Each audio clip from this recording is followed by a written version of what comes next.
Hello again, fellow audiophiles. I am Wave Theory, and I am delivering on a promise in this video, and that is to do a roundup and comparison, or state of the market, if you will, of $1,200 to $1,800 open back headphones from the major players in the market. So in this comparison, we will be looking at the Audeze LCD-X, the 2021 edition, the Focal Clear, both the OG and MG models, the HiFiMan Arya Stealth Magnet Edition, the ZMF Auteur, the Sennheiser HD800S, and the Fostex TH909. It should also be noted that this roundup and comparison is being done in late March of 2022, so this is as of spring 2022. All right, I have a few comments to make, which I will do on camera.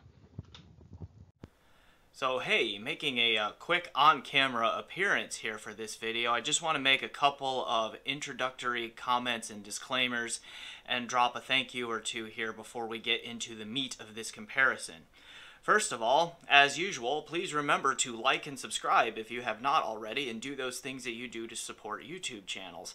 I really thank all of the subscribers out there already, and here's to many more. Alright, also thanks to one of the biggest benefactors I've had on this channel, and that is Mr. SA11297 from HiFi. He has loaned me a good number of the stuff that you're going to see here, or a good number of the headphones that I'm going to compare in this video.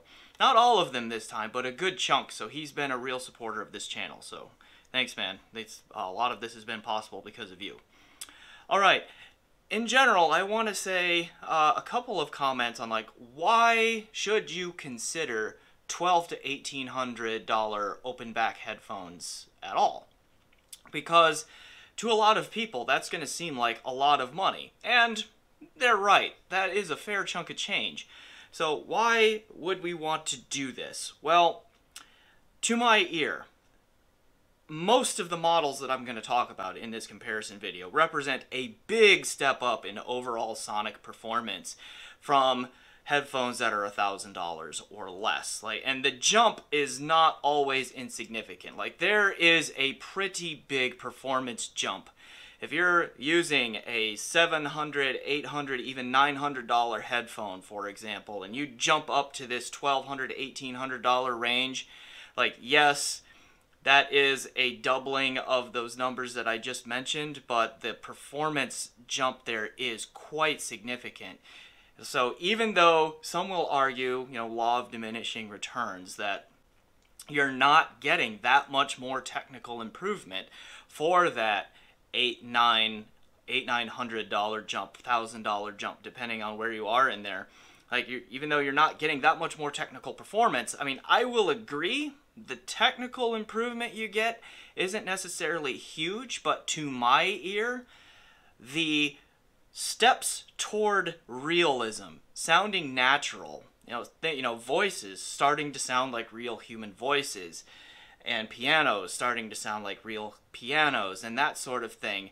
It gets much closer to real at this price point than it does for most $1,000 or less models. There are exceptions to that, of course, but generally speaking, that jump is pretty big. And so, again, yeah, you could argue law of diminishing returns as far as just pure technical performance. That jump may not be huge, but the jump that you do get in technical performance very frequently, at least for the models that I will discuss, translates to some aspect of the sound, or oftentimes more than one aspect of the sound, sounding much more real and lifelike than lower priced models. That does sometimes include having to step up in terms of quality of electronics, getting a better DAC, getting a better headphone amp, that sort of thing too. And these $1,200 to $1,800 models starts to show you much clearer differences in DACs and headphone amps and that sort of thing as well. Alright. I struggled whether or not to include the Arya V2 in this comparison. So it's not really one of the principal models out there, and I Googled it to see if you can still buy a brand new Arya V2.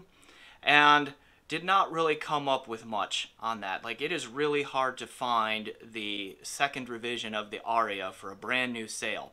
You probably still can find it used every now and then. So I have added it to the list, kind of unofficially, let's call it. So it's not going to be like part of the main comparison, but I will stick it in at the end of a few comparisons. So if it feels like that one is tacked on, it was, because I had mostly finished the comparisons before I thought to put this one in there. So this contrasts with the original Clear model, because you can still Google Clear OG and find a handful yet of places where you can buy those brand new, which is why it's still on the list as one of the primary models, and the Arya V2 is a bit more tacked on. All right, now a quick caveat here. I did not have every single one of these headphones in-house on hand at the same time. I did get a chance to compare a lot of them directly to each other, such as the Clear OG, the LCDX 2021, and the Auteur. I had all three of those on hand at the same time. I was able to do a pretty good comparison with those. But I didn't have Arya Stealth at the same time as those. I didn't have the HD 800S at the same time as those. Connecting all of them, though, is this guy. And this comes with a second caveat here. One, I've not actually heard the Fostex TH909. This is as close as I have gotten. This is a TH900 with a Lawton mod going on. I have Lawton pads, Lawton Purple Heart chambers, and then I've added a ZMF pilot pad on the headband for some comfort here. So this uses the same drivers as a TH909. So when I put the TH909 into the comparisons, my confidence on where it falls in there is the least. It's a little bit fuzzy here and there, and I will try to be honest about that in the actual comparison points here in a little bit. So keep that in mind too, that with that one I am making some educated guesses based on what I know that these TH900, these the biocellulose drivers in here that Fostex calls their biodynamic, or Biodyna for short, like based on what I know they can do, and then how I have heard that these Lawton modded TH900s perform, all that. So because I have not heard the 909, and because I have not heard every single headphone model that I'm about to talk about directly against each other, I'm not going to do a super fine-grained ranking 1 through 7, or whatever the number is, from like, okay, this one is clearly the most resolving, this one is just behind it, and then that one, and then that one. What I'm going to do is mostly separate these into tiers, and like 3 or 4 groupings per technical aspect of sound. So it can be like the good tier, the middle tier, and then the following tier. Unless there is really a standout in either direction, good or bad, where there's like clearly jumped out to me as like, yes, that one is the leader in this aspect, then I will separate those out. Alright, and then finally, the tiers that I'm about to talk about, the performance tiers that I just mentioned and all of that, and even with the slides, I have mostly just used song titles, just for fun. Okay, just to entertain me a little bit as I put things together, and then also hopefully to entertain you. So you're not going to see a tier list of like the A tier, B tier, C tier. I've picked a song title that I think gets across the idea of, oh, okay, that's the good part of this characteristic. That's the less good part of this characteristic. Maybe it doesn't work. Maybe it is just a silly gag, but anyway, hope you like it. So that's enough of me on camera for right now. I will come back at the very end of this video on camera again to give some wrap-up thoughts. So for now, let's get back into that comparison. All right, let's quickly compare some important build quality aspects of these headphones. The good news here is that all of them are pretty well built, truthfully. Now, some may quibble with the headband on the TH900 series, which of course includes the TH909, and I get that because the clamp force isn't there, the longevity isn't great, but outside of that, the build quality on most of these is pretty good. What I want to focus on here are 2 aspects of build quality that I think are the bigger influences on buying decisions. And those would be comfort. Can you wear these things for long periods of time? And then drivability and amping. Like, how easy is it to put these things on an amplifier and get a good experience? This includes both how easy or hard they are to drive, and then of course how picky they are in terms of being matched with amps. So let's look at each of those. On comfort, the song titles I have picked to be my tiers here are: for the super comfortable ones, we will go with Comfort Eagle. In the middle, we will go Comfort Zone. And if there's a comfort issue, we'll put that in the cumbersome category. All right, the Comfort Eagles to me on my head are the Arya and the HD 800S. These two stand out to me as being just really comfortable and easy to wear for long periods of time. Just behind those, so still quite comfortable, but just maybe not as comfortable as these Comfort Eagles, to me would be the two Focal Clears and the ZMF Auteur. And then those that have some comfort issues to me would be the LCD-X, mostly because it's just really big and bulky and heavy, much like the entire LCD line is, with the exception of the brand new top-of-the-line LCD5. And then the other one I'll put in this category is the TH909, because my TH900 anyway, the clamp force on it is not that great, and so it slides around on the head a fair amount. All right, for those who might be interested in finding a used Arya V2 out there, I would say it is similarly comfortable to the current edition of the Arya, so we'll put that one in the Comfort Eagle category as well. All right, how about amplifying these things? How does that go? So those that are really easy to drive, that don't put much of a demand on an amp, we'll put in the Take It Easy category. Those that are a little bit more demanding but not crazy, we'll put in the middle. Don't you like that? That's clever. All right, and then I have a category here which I'll talk about a little bit more when we get there, and that's the easy to be hard category. So in the Take It Easy category, the headphones here that are really easy to drive to me are the LCD-X and the two Clears. All of these are fairly low in impedance and high in sensitivity. So even though the LCD-X is planar and the Clears are dynamic, they're all rather easy to drive. You can drive these pretty easily off of portable devices like DAPs or transportable amps, or those flask-shaped flask-shaped mobile amplifiers with relative ease. Even dongle DACs will drive some of those pretty easily. So then a little bit harder to drive, but still not crazy, would be the Arya Stealth Edition, and then the TH909.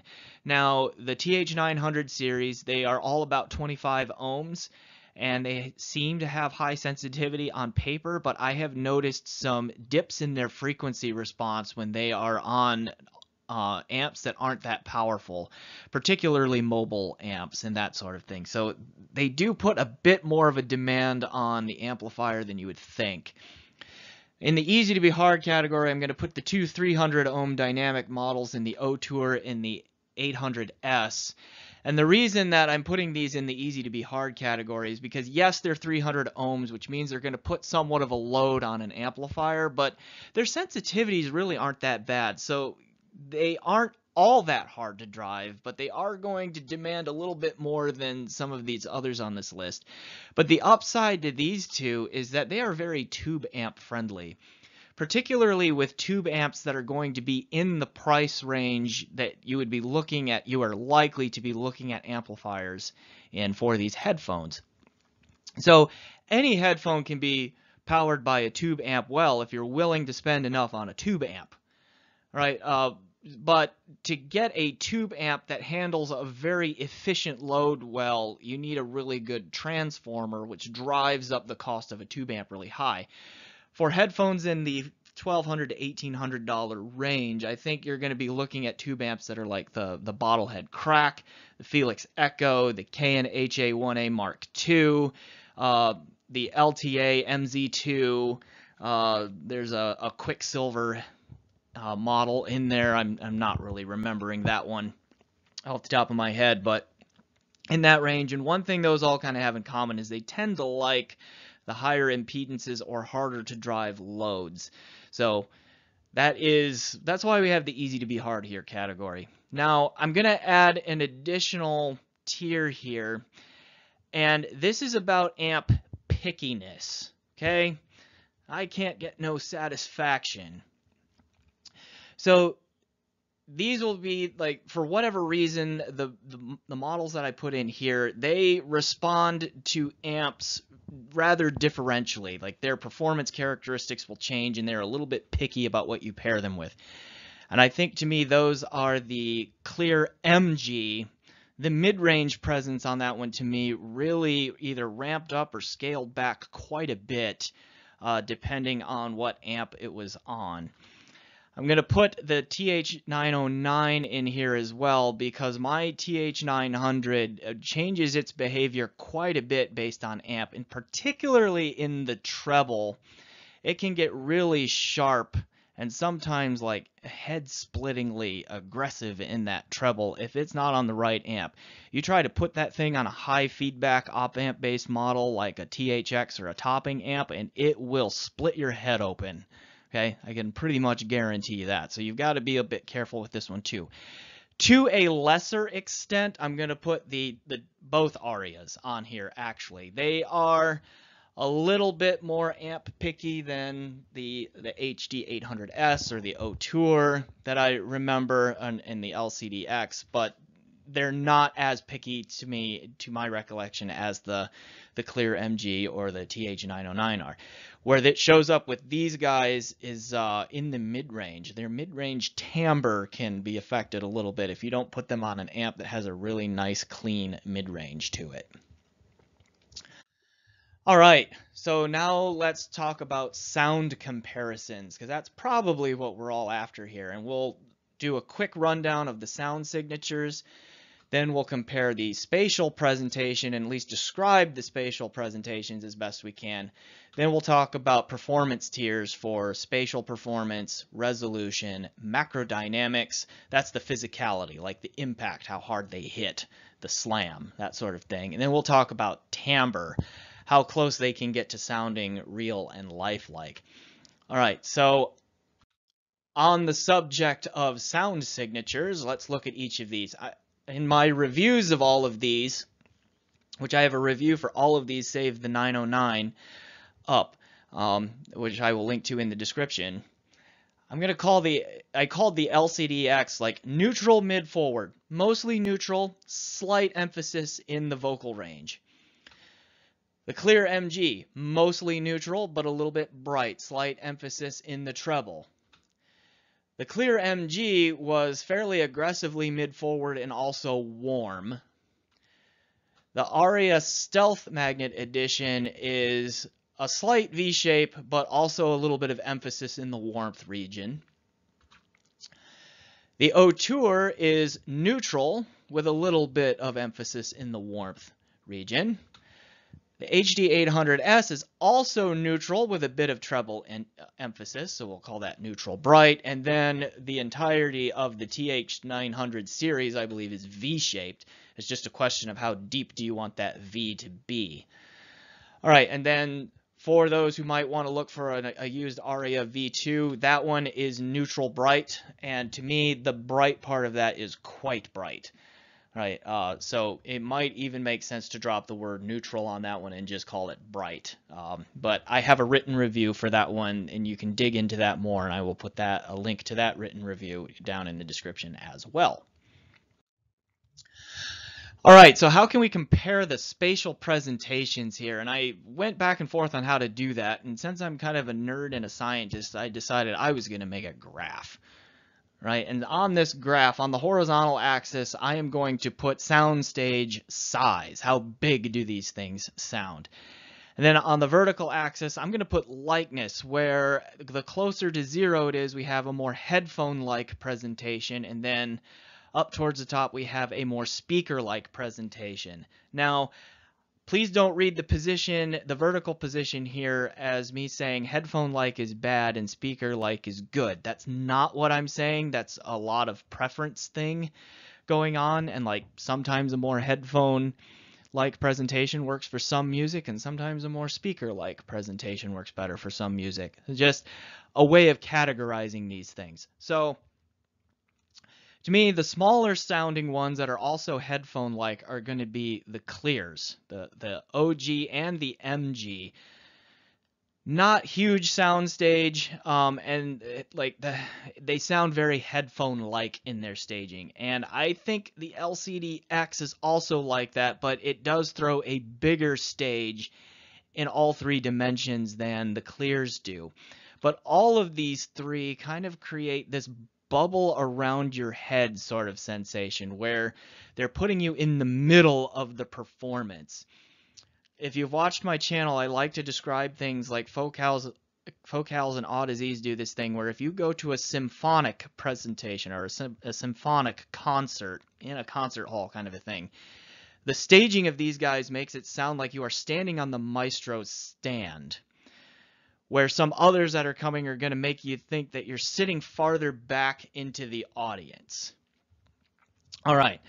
So then the next biggest in soundstage size, I would say, is the ZMF Auteur, but I don't remember it starting to sound any more speaker-like in its way, in its presentation than these others. So it has some width, some decent width, but it doesn't really stand out as being either big nor small in its staging. So that's kind of why it's right in the middle of this axis here. All right, up next we have the HD800S, which throws a really wide soundstage. There's a little bit of depth to it, but there's not a ton of height. Where the Arya Stealth Edition really stands out to me is that in all three dimensions it gives you a fair amount of size. It's wide, it is tall in its staging, and it also has some depth to it. Now, if you're curious, again, you might be out there looking for an Arya V2. This soundstage is where the Arya V2 excels. It might be the biggest staging headphone I have heard yet. There's not another one that I can think of out there that throws a bigger stage than that one. So if that is important to you, that might be something to look out for. Now, where do we place the 909? And this is where I have to remind you that my confidence of where to place this one is the least, because I've not heard this one, and the open back as opposed to closed back of my Lawton modded TH900 can probably make a fairly significant difference here in terms of the soundstage size. So I'm just going to place my Lawton modded TH900 here right about there, where we get above average width and height, and there's a little bit of depth, but it's not quite as wide or as overall big sounding as either the HD800S or either of the Aryas. So I apologize, I can't put the 909 on here specifically, but we'll do the best proxy here with that Lawton modded TH900. All right, how about the imaging and separation? What tiers do we have for that? So this is not all about soundstage. This is now like within that soundstage. How good are these things at placing instruments in the stage? That's the imaging part of it. And then how good are they at creating space between those sonic images, which is the separation? And so those that are really good at this, well, we'll just go with we belong, because, well, whatever those sounds are, they definitely belong where they're coming from.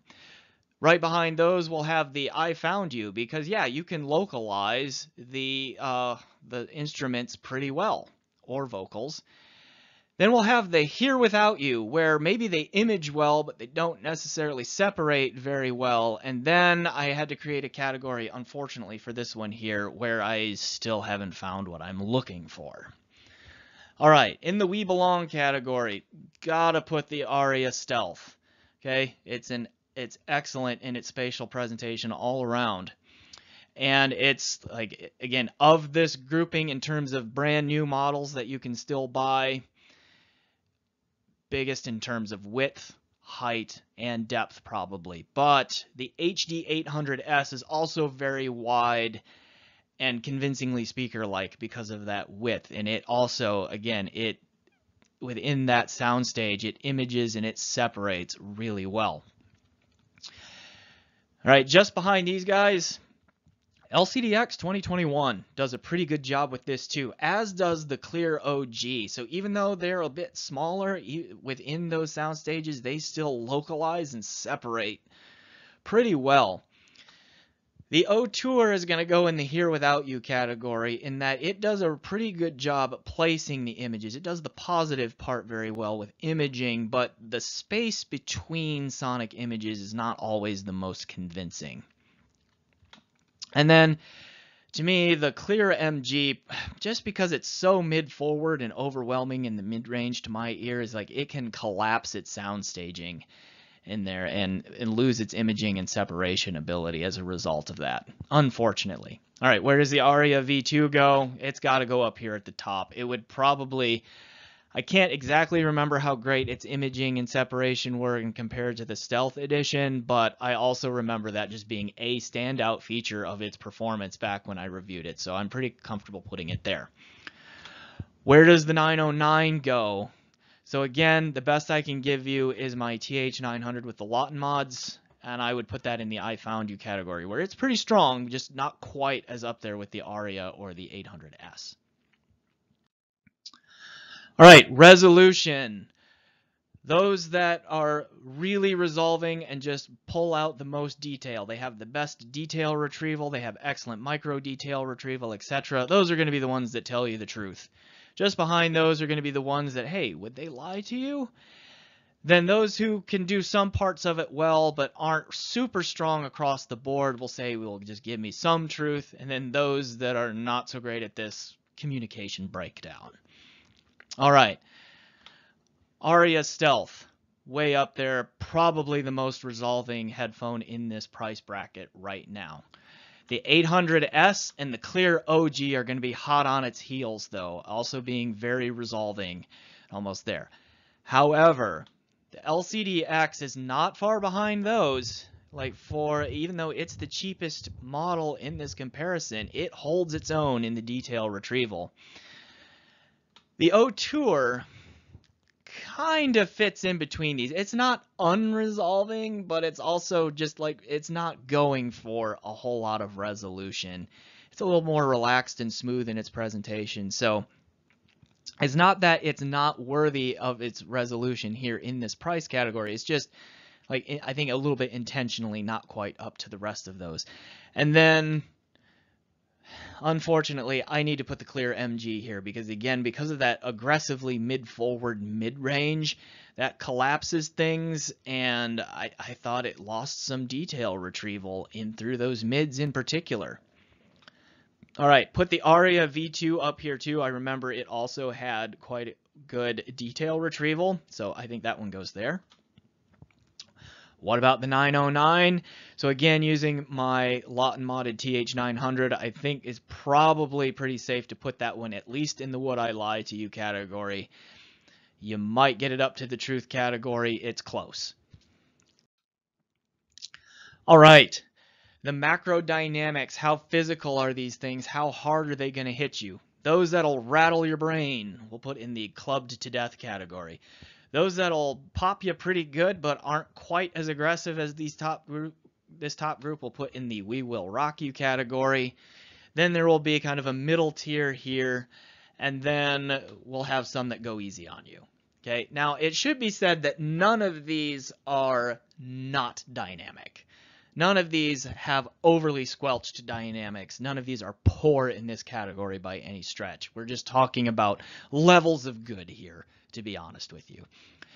All right, fortunately, the Clear MG, this is one thing that it does really well. It is a focal house sound trait to be punchy and slammy, but the Clear MG stands above the rest in terms of how aggressive it is in its punch and its slam and how hard it will hit you. So in the We Will Rock You category, the other focal is there because, again, that is just a trait of the focal house sound, but then it's also that of Audeze. So the LCDX will go in that category. Just behind those will be the Arya and the Auteur. The Arya is I think one of the reasons that it doesn't stand out quite as much is because it has a lot more rumble than some of these others, which kind of masks the slam a little bit. The Auteur was interesting. I did not expect it to be as punchy in the mid bass as it is, but it does have a fair amount of pop there, but not really in the real low end. And then the HD 800S, like again, I do not want to say that it has squelched dynamics. It does not. It's just not nearly as aggressive or as physical as the others are on this list. All right, where does Arya V2 go? Right here. Where does the 909 go? Yeah, that's again one of those I haven't heard it. I suspect it's in the clubbed to death category, and that's partially because this my Lawton modded TH900 will absolutely assault you, like in this sub bass. Like it hits really hard. So I'm thinking that anything with those Fostex Biodyna drivers, and I've heard a couple of them, they all punch quite a bit. So I think it's safe to put it in that category. All right, timbre. Those that sound really real and lifelike in their timbre, we will put in the I'm real category. Those that are not quite there, but almost there, we'll just literally put in the almost there category. Those that have a noticeable flaw, we'll put in the cracks in Mr. Perfect category. And then I had to create a category here that is just shout, let it all out. These are the things I can do without.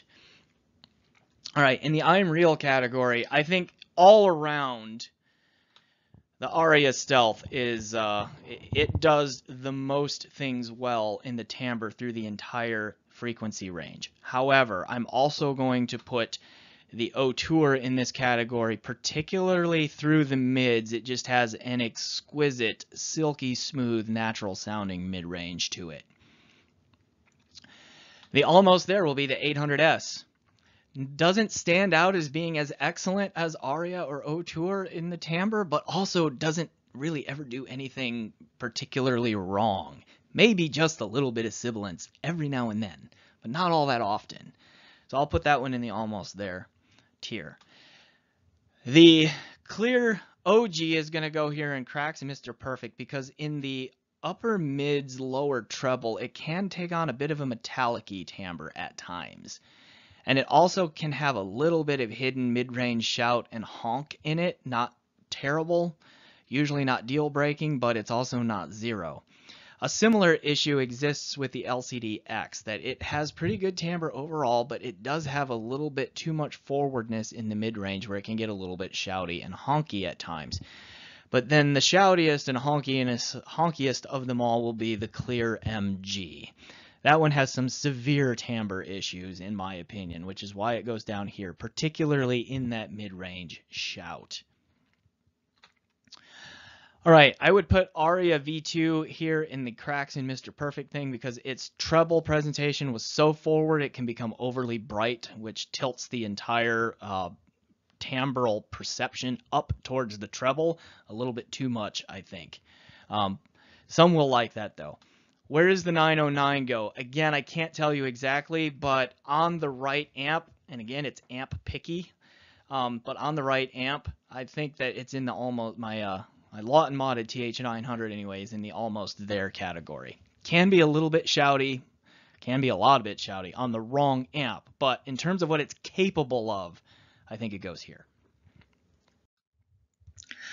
All right. So those were the comparisons. Let me just quickly run through each of these and kind of just give a quick overview of their overall strengths and weaknesses and why I think you might want to pick any of them.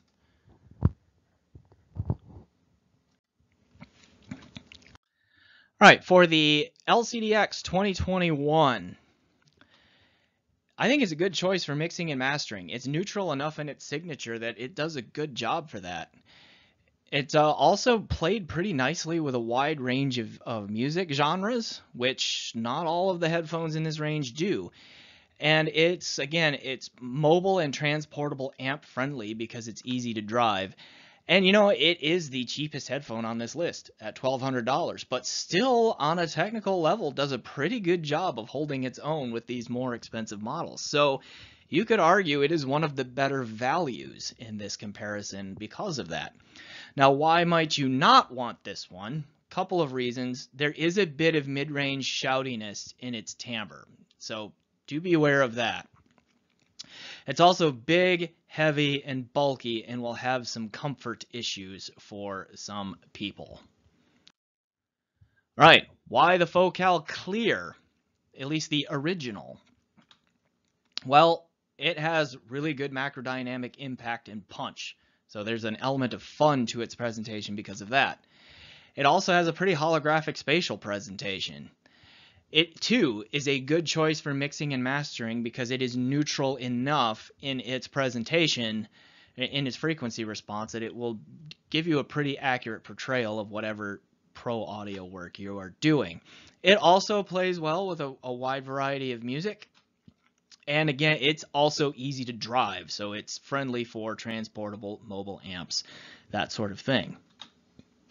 Now, it too has a hint of mid-range shout here and there, and it has that at times metallic-y timbre in the upper mids, lower treble that you might want to know before going in.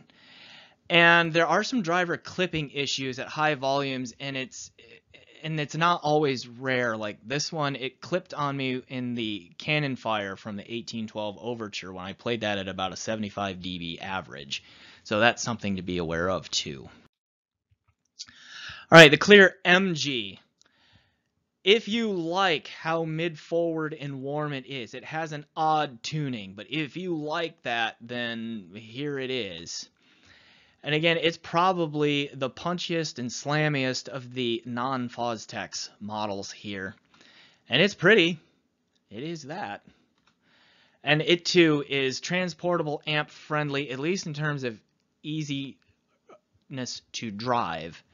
Maybe not sonically, because it's a bit picky sonically, but it is easy to drive.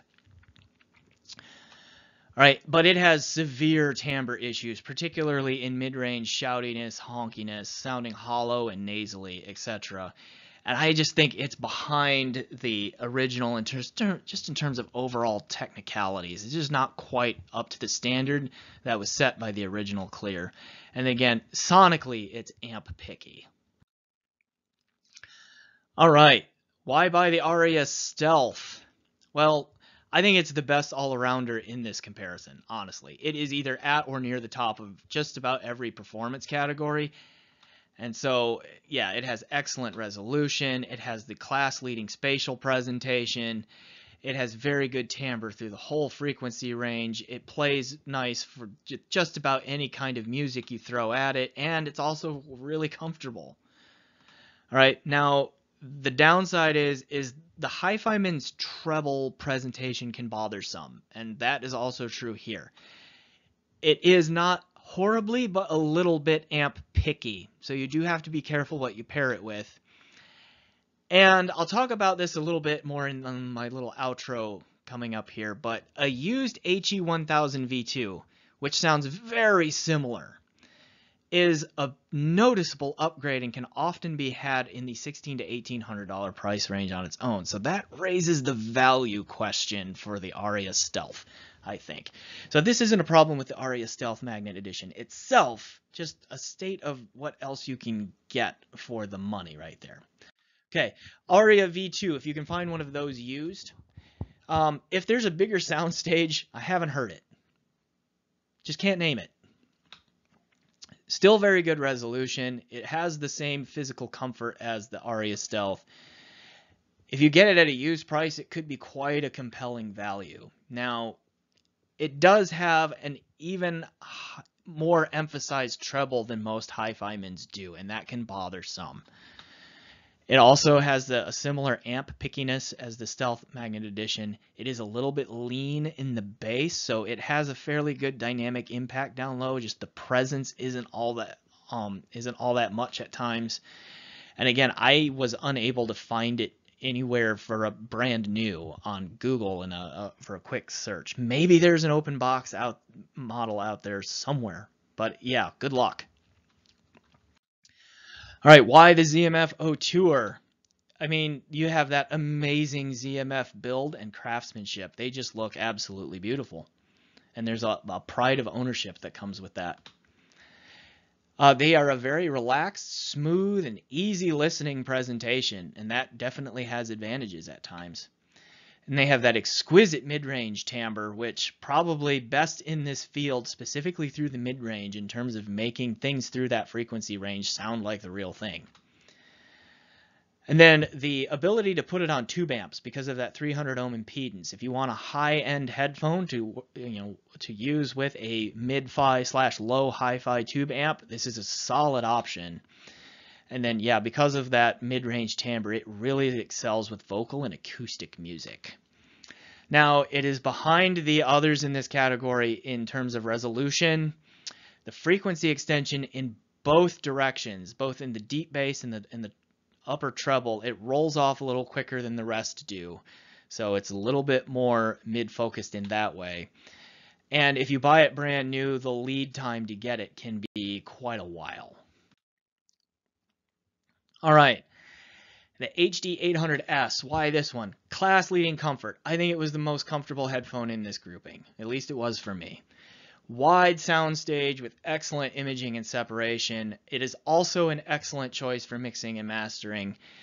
And this one also plays nice with tube amps for the same reason that the Auteur does. So it's another option to consider if that's what you're after. And I think it also is at home, mostly with vocal and acoustic music. It's not bad for rock and metal or that sort of thing. It's just like it's more comfortable with vocal and acoustic stuff. Now, the bass is not super extended or very impactful, so this one is also a little bit bass lean. And you get a proprietary cable connection, which can make it a pain in the butt to replace the stock cable if you need to. And you might, because that stock cable is really long and kind of ungainly. All right, the TH909, why that one? Well, the Biodyna drivers in it are a true marvel. They have ridiculously good frequency extension in both directions. All the way down in the bass, way up there in the treble and all that. They are also just really energetic, engaging, fun. They will hit you hard. It has bass for days. And it's also very customizable. There are a lot of pad options out there for it. ZMF pads fit these, so pretty much any pad you can find for Fostex or ZMF will work. Lawton pads, you can get Lawton chambers for these things that increase the customizability. You of course lose the open back nature, but you can tune the sound even more that way. So anything that is bass heavy and particularly synthesized will sound really good on these things. So EDM, dubstep, that sort of thing. A lot of hip hop, a lot of current top 40 pop music, that kind of a thing, also sound really good on these. Now, the Signature does not pretend to be neutral, so if you need neutral, this is not the one for you. They are amp picky as all get out. They are the amp pickiest of this lot. Okay, they are finding amps they play nice with, not easy. And they also have a proprietary cable connection, which replacing the cables can be a bit of a pain in the butt. And if you are a treble sensitive individual, move along. Even if the treble is well controlled, they still have a very prominent, very bright treble. So they have lots of bass, lots of treble with that V-shaped Signature. So keep that in mind. Hey, it's my face again. So, what have we learned? Well, hopefully I have answered many questions that you might have about where these different $1,200 to $1,800 open back headphones fit into the market relative to each other. Anyway, and so I hope that you enjoyed this and that you found it useful. What I would like to do before I go here is just give a couple of thoughts on like why I have kept the ones that I have, why I haven't kept the others that I have, and that sort of thing. So obviously, because you saw at the beginning of the video, I kept my TH900 with the Lawton chambers on it. For one thing, this is like a modded TH900, not only Lawton modded, but I have also custom cabled this thing by taking off those proprietary cabling things that come with the TH900 and replacing them with 2.5mm jacks, because that's just a lot more cabling friendly in my opinion. It's a lot easier to find 2.5mm connectors than those Fostex connectors. Okay, but also These Fostex Biodynas do stuff in the bass that none of the other $1,200 to $1,800 models do. The combination of bass presence, slam, bass detail, pitch definition, bass extension, all of that kind of stuff in the low end, you're not going to beat until you get an Abyss headphone. That's just the way it is to my ear so far. Like, so that's one reason I'm a bass head. Sometimes I just really enjoy bass, so I reach for these, and that's why I have it. Okay, I also have kept a Focal Radiance around, and I have reviewed that, and I will put that down there too. I think that even though it's a closed back model, it competes really well technically with the open backs in this list here.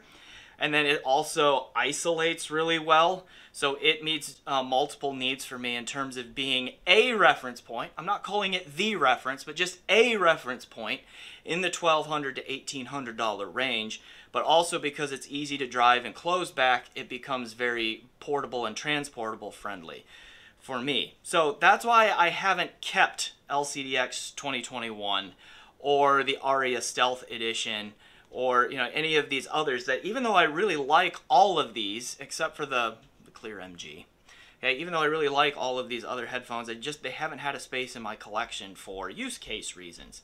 And then of course I have the HiFiMan HE1000 V2 around as my personal high-end reference. And like the Arya Stealth Edition, as good as it sounds, as technically excellent as it is, and I do think it is the overall highest performing headphone in this $1,200 to $1,800 open back category, it just still sounds very, very similar in tuning and in its strengths as my HE1000 V2, but it's not as good as the HE1000 V2, so that's why I've kept that around.